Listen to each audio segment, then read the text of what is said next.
যদি কখনো 1975 সালের মেগা হিট মুভি জোস দেখে থাকেন তাহলে দেখবেন একটি সিনে ক্যারেক্টারে কুইন ইউএসএস ইন্ডিয়ানা পুলিশ যুদ্ধজাহাজে একটি ভয়ঙ্কর দৃশ্যকে বর্ণনা করছে, যেখানে একদল শার্ক মাছ এই যুদ্ধজাহাজের কয়েকশো সেনাদের চিবিয়ে খেয়েছিল। যদি আপনি ভাবেন কোনো স্মার্ট স্ক্রিন রাইটার এই ফিকশন কাহিনীটিকে সাজিয়ে এই মুভিটি বানিয়েছে, তাহলে আপনার ধারণা ভুল। ইনফ্যাক্ট 1945 সালে জাপানি টর্পিডোর দ্বারা জাহাজটি ধ্বংস হয়ে আমেরিকার কয়েকশো সেনা প্যাসিফিক ওশনে ঠান্ডা জলে জীবন আর মরণের সঙ্গে লড়াই করতে ব্যস্ত ছিল। আর ঠিক সেই সময় একদল শার্ক একটা একটা করে সেনাদের টেনে জলের তলায় নিয়ে যাচ্ছে, কেবল ভেসে উঠছে লাল রক্ত আর তাদের লাইফ জ্যাকেট। আর আজকের ভিডিওতে ভয়ঙ্কর ইতিহাস সম্পর্কে জানতে চলেছেন। ইন্ডিয়ানা পুলিশ ছিল সেই সময় আমেরিকার সবথেকে অ্যাডভান্স আর শক্তিশালী যুদ্ধজাহাজ, কিন্তু এটা তৈরি হয় 1930 সালে। এই জাহাজটি 186 মিটার লম্বা আর এর ওয়েট ছিল প্রায় 10,000 টন। বোঝার সুবিধার জন্য বলে রাখি, এই জাহাজটি লন্ডনের দুটো বিগ ব্যানের সমান বড় ছিল আর আইফেল টাওয়ারের সমান ওজন ছিল। 1932 সালে এই জাহাজটিকে প্রথম জলে নামানো হয়। এই যুদ্ধ জাহাজের মধ্যে এত পরিমাণে ফিউল মজুত রাখা হতো যে এক যাত্রায় অর্ধেক পৃথিবীকে চক্র দিতে সক্ষম ছিল। শুরুর দিকে কেবল আমেরিকার রাষ্ট্রপতি ফ্র্যাঙ্কলিন ডি রুজভেল্ট এই জাহাজটিকে নিয়ে বিভিন্ন দেশে ট্রাভেল করত, কিন্তু দ্বিতীয় বিশ্বযুদ্ধের সময় এই যুদ্ধ জাহাজটিকে আমেরিকার নৌসেনাদের হস্তান্তর করা হয়। আর তারপর থেকে ইন্ডিয়ানা পুলিশকে আমেরিকার মুখ্য যুদ্ধজাহাজ হিসাবে গণ্য করা হয়। সেই সময় ইন্ডিয়ানা পুলিশ ছিল একমাত্র যুদ্ধজাহাজ যা 7টা মহাসাগরে যাত্রা করে। 1941 সালে যখন জাপান আমেরিকার পার্ল হারবারে হঠাৎ আক্রমণ করে, তার পূর্বে এই জাহাজটি এখানে উপস্থিত ছিল।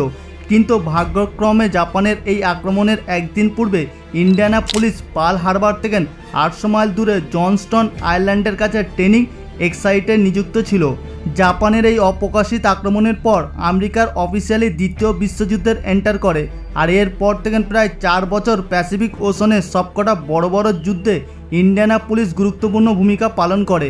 মার্চ 1945 সালে যখন ইন্ডিয়ানা পুলিশ জাপানি বিমান বাহিনীর সঙ্গে গোলাবর্ষণ করছে, ঠিক সেই সময় জাপানের একটি কামাকাজি প্লেন হঠাৎ ইন্ডিয়ানা পুলিশের দিকে আক্রমণ করতে আসে, যেন পাইলট নিজেকে সুসাইড করে ইন্ডিয়ানা পুলিশকে ধ্বংস করতে চায়।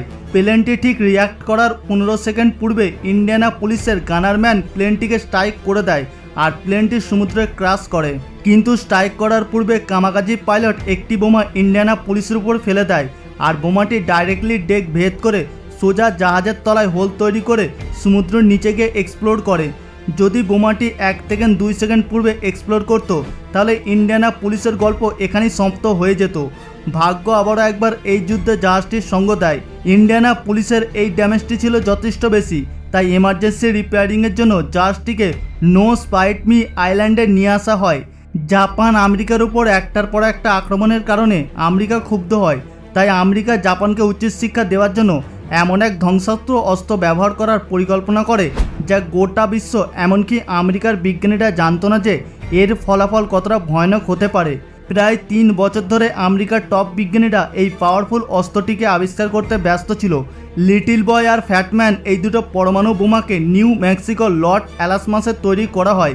কিন্তু এখন সমস্যা হলো, এই দুটো বোমকে জাপান পর্যন্ত সেফলি নিয়ে যাওয়া এটা কোনো সহজ কাজ ছিল না, কারণ এই দুটো বোম ছিল খুবই পাওয়ারফুল অস্ত্র। প্লাস লিটিল বয়ের ফায়ার মেকানিজম এখনও টেস্ট করা হয়নি, তাই বিজ্ঞানীরা চিন্তিত হয় যে বোমটি টার্গেটের কাছে পৌঁছানোর পূর্বে এক্সপ্লোড না হয়ে যায়। তাই তারা ঠিক করে প্রথমের পার্টগুলিকে পৃথক করে প্লেনে আর জাহাজে করে জাপানের কাছাকাছি দ্বীপে নিয়ে যাবে। এরপর বোমের পার্টগুলিকে জয়েন করে সেখান থেকে প্লেনে করে জাপানের উপর আক্রমণ করবে। যেহেতু সেই সময় ইন্ডিয়ানা পুলিশ আমেরিকার সবথেকে শক্তিশালী আর সবথেকে দ্রুত জাহাজ ছিল, তাই ঠিক করা হয় এই বোমের সবথেকে গুরুত্বপূর্ণ পার্টকে ইন্ডিয়ানা পুলিশের মাধ্যমে জাপানের কাছাকাছি দ্বীপে টিনিয়ানা ট্রান্সপোর্ট করবে। দ্য এনরিচ ইউরেনিয়াম কোর এটা পরমাণু বোমার এতটাই গুরুত্বপূর্ণ পার্ট যে এটা ছাড়া বোম শহর ধ্বংসের কাজ করবে না। এই মিশনটি ছিল খুবই টপ সিক্রেট মিশন, এমনকি জাহাজের ক্যাপ্টেনও জানে না যে সে কী ট্রান্সপোর্ট করছে। ইন্ডিয়ানা পুলিশ পরমাণু বোমা মূল্যবান পার্টটিকে নিয়ে টিনিয়ানা আইল্যান্ডের অভিমুখে অগ্রসর হয়। জাহাজটি প্রায় 10 দিন 6000 মাইল যাত্রা করে টিনিয়ানা দ্বীপে পৌঁছায়।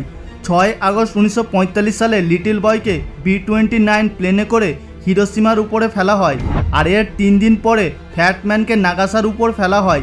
এই দুটি বোমা এতটাই ভয়ঙ্করভাবে জাপানের উপর আঘাত আনে যে 6 দিন পরে জাপানের সম্রাট আমেরিকার কাছে আত্মসমর্পণ করে দেয়। আর এই ঘটনার পরেই দ্বিতীয় বিশ্বযুদ্ধের সমাপ্তি ঘটে। যখন গোটা আমেরিকা জুড়ে যুদ্ধের বিজয় উৎসব উদযাপন চলছে, ঠিক সেই সময় ইন্ডিয়ানা পুলিশের কিছু সেনা এক ভয়ঙ্কর দুর্ঘটনার কবলে পড়ে। যখন ইন্ডিয়ানা পুলিশ তার মূল্যবান দায়িত্ব সম্পূর্ণ করে, তাকে প্রথমে গুয়ান আইল্যান্ডে পাঠায়, এরপর তাকে সেখান থেকে ফিলিপিন্সে পাঠায়।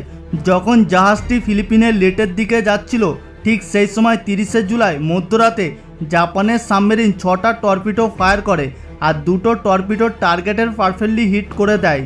জাপানের এই অ্যাটাকে জাহাজটি এতটাই বাজেভাবে ড্যামেজ হয়ে যায় যে মাত্র 12 মিনিটের মধ্যে প্যাসিফিক ওশনে ডুবে যায়। জাহাজের প্রায় 1200 জন ক্রু ছিল। এদের মধ্যে 300 জন জাহাজের সঙ্গে জলে ডুবে মারা যায়। বাকি বেঁচে থাকা 900 জনের মধ্যে অল্প সংখ্যক লাইফ বোটে চেপে পড়ে আর বাকিরা বেসিক লাইফ জ্যাকেট পরে জলের উপর ভাসতে থাকে। এদের বেশিরভাগই বিস্ফোরণের কারণে অক্ষত ছিল আর তারা অপেক্ষা করতে থাকে হয়তো রাত পোহালে রেস্কিউ টিম তাদের উদ্ধার করতে আসবে। কিন্তু আফসোস, ডেস্ক্রিপ সিগন্যাল পাঠানোর পরও তাদের উদ্ধার করতে কেউই আসেনি। আসলে শিপ রেডিও ড্যামেজ হয়ে যাওয়ার কারণে রেডিও অপারেটরের কাছে সিগন্যাল পৌঁছায়নি। যখন সকালে সূর্য ওঠে, এই 900 জন সেনা আরও একবার ভয়ঙ্কর মরণ ফাঁদে জড়িয়ে যায়। প্রায় 20 ফিট লম্বা টাইগার শার্কের দল জাহাজের ধ্বংসাবশেষের চতুর্দিকে চক্কর দিতে থাকে আর ধীরে ধীরে শার্কের সংখ্যা বাড়তেও থাকে। এই শার্ক মাছগুলি একটা একটা করে সেনাদের ধরে ভোজন বানাতে শুরু করে। আহত শরীর আর শার্কের আতঙ্কে চিৎকার আর চেঁচামেচি করতে থাকে। জলের উপর সেনারা ডজন ডজন শার্কের ডানা দেখতে পাচ্ছে আর এরা ভিকটিমদের চতুর্পাশে গোল হয়ে ঘুরে বেড়াচ্ছে।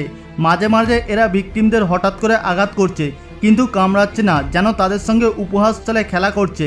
কিন্তু এরপর হঠাৎ করে তাদের জলের তলায় টেনে ধরে আর তারপর রক্ত ভেসে ওঠে। আর যত বেশি তারা রক্তের গন্ধ পাচ্ছে, তত বেশি ঝাঁকে ঝাঁকে তাদের আরও দল আসতে শুরু করে। শার্কদের এই টিক থেকে বাঁচার জন্য সবাই এক জায়গায় জমা হওয়ার চেষ্টা করে, যাতে তারা আক্রমণ করতে আসলে সবাই কিক মেরে একসাথে তাদেরকে তাড়াবে। কিন্তু এই হিংস্র শার্কদের সামনে তাদের সব প্ল্যান ব্যর্থ হয়। এছাড়াও আরেকটি সমস্যা হলো, দিনের বেলা সূর্যের কিরণ জলে পড়ে রিফ্লেক্ট হতে থাকে, যার কারণে জল এতটাই চকচক করতে থাকে যে তারা ঠিকভাবে চোখ খুলতে পারছিল না, যার ফলে তারা শার্কের আক্রমণকে উপলব্ধি করতে ব্যর্থ হয়। কেবল শার্ক নয়, এখানে রয়েছে আরও ভয়ানক বিপদ। সমুদ্রের জল দিনের বেলায় যেমন দ্রুত গরম হয়ে যায়, ঠিক রাতের বেলায় ততটাই দ্রুত ঠান্ডা হয়ে যায়। এর ফলে তারা হাইপোথার্মিয়ায় ভুগতে থাকে। তাছাড়া তাদের কাছে পর্যাপ্ত খাবার আর পানীয় জল নেই, তাই তারা ডিহাইড্রেট হতে থাকে। ফলে কিছু সেনা ব্যর্থ হয়ে সমুদ্রের নোনা জল পান করা শুরু করে দেয়, যার ফলে পরিস্থিতি আরও ভয়ানক রূপ ধারণ করে। সমুদ্রের নোনা জল পান করতেই তারা আরও বেশি ডিহাইড্রেশন হতে থাকে, ফলে তাদের মাইন্ড লুজ হতে শুরু করে। তারা হ্যালুলিউশনে ভুগতে থাকে আর তারা তাদের সাথীদের শার্ক মনে করে হত্যা করার চেষ্টা করে। যেখানে একদিন টিকে থাকা অসম্ভব, সেখানে এই সেনাগুলি প্রায় 4 দিন এভাবেই ভয়ানক পরিস্থিতির সঙ্গে মোকাবেলা করতে করতে কাটিয়ে দেয় আর প্রতিদিন শত শত তাদের সাথীদের চোখের সামনে মরতে দেখে। 2 আগস্ট সকাল 10:30-এ প্যাসিফিক ওশানের উপর দিয়ে আমেরিকার একটি প্লেন উড়ে যাচ্ছিল। হঠাৎ পাইলটের দৃষ্টি সমুদ্রে ছড়িয়ে পড়া তেলের উপর পড়ে। যখন পাইলট কারণ জানতে তার প্লেনটিকে নিচের দিকে নামায়, সে দেখে কয়েকশো আমেরিকার সেনা শার্কদের সামনে লড়াই করছে। আর সে যে বিমানটিকে ওড়াচ্ছিল, এটা ছিল আসলে একটি সি প্লেন। এটা জলে ল্যান্ড করতে সক্ষম। এই পাইলটটির নাম ছিল অ্যাডিয়ান মার্ক।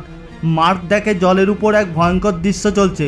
অসংখ্য সেনাদের অঙ্গ প্রত্যঙ্গ শার্ক মাছ ছিন্নবিচ্ছিন্ন করে ফেলেছে। এই ভয়ঙ্কর দৃশ্যটি দেখে মার্ক সঙ্গে সঙ্গে কন্ট্রোল রুমের সঙ্গে যোগাযোগ করে রেস্কিউ টিম পাঠাতে বলে আর তাদের বাঁচানোর জন্য শার্কদের উপর থেকেই ফায়ার করা শুরু করে। এরপর সে তার সি প্লেনটিকে সমুদ্রে ল্যান্ড করে আর যতটা সম্ভব সেনাদেরকে তার বিমানের উপরে তুলে নেয়। কিছু ব্যক্তি জাহাজের পাখার উপর ঝুলতে থাকে আর কিছু লেজে। বৈকাল পর্যন্ত মার্ক নিজের চেষ্টায় প্রায় 56 জন সেনাদের জল থেকে প্লেনের উপর তুলে নেয়। যেহেতু প্লেনটি অনেক ছোট ছিল, তাই এতগুলি ব্যক্তির সঙ্গে নিয়ে ওড়া সম্ভব নয়, তাই এদের উদ্ধারের জন্য রেস্কিউ টিমের অপেক্ষা করতে থাকে। কিছু সময় পর তাদের উদ্ধার করার জন্য আমেরিকার জাহাজ সেখানে উপস্থিত হয় আর তাদের সকলকেই উদ্ধার করে জাহাজে তুলে নেওয়া হয়। বন্ধুরা, এই দুর্ঘটনার পূর্বে ইন্ডিয়ানা পুলিশে 1200 জন সেনা উপস্থিত ছিল আর এদের মধ্যে প্রায় 900 জন সেনা ইন্ডিয়ানা পুলিশ ডোবার পরে বেঁচে যায়। কিন্তু 4 দিন অতিবাহিত হওয়ার পর কেবল 316 জনকে জীবিত উদ্ধার করা হয়। বেঁচে থাকা সেনাদের রিপোর্ট অনুযায়ী প্রতিদিন শার্ক মাছেরা 100 থেকে 150 জন সেনাদের উপর আক্রমণ করে মেরে ফেলত। মাত্র 4 দিনের মধ্যে প্রায় 600 জন সেনাদেরকে শার্ক মাছ খেয়ে নিয়েছে। মানে যদি পাইলট মার্ক যদি ওই দিন সেই পথ দিয়ে না যেত তাহলে বেঁচে থাকা বাকি 316 জনকেও শার্ক মাছ সাবার করে দিত।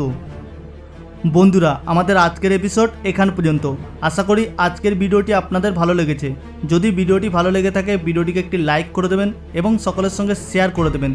আর আপনাদের মধ্যে যারা নতুন দর্শক তারা এখনই আমাদের চ্যানেলটিকে সাবস্ক্রাইব করে পাশে থাকা বেল আইকনটিতে ক্লিক করে রাখুন। দেখা হচ্ছে পরবর্তী এপিসোডে। ভালো থাকবেন, ধন্যবাদ।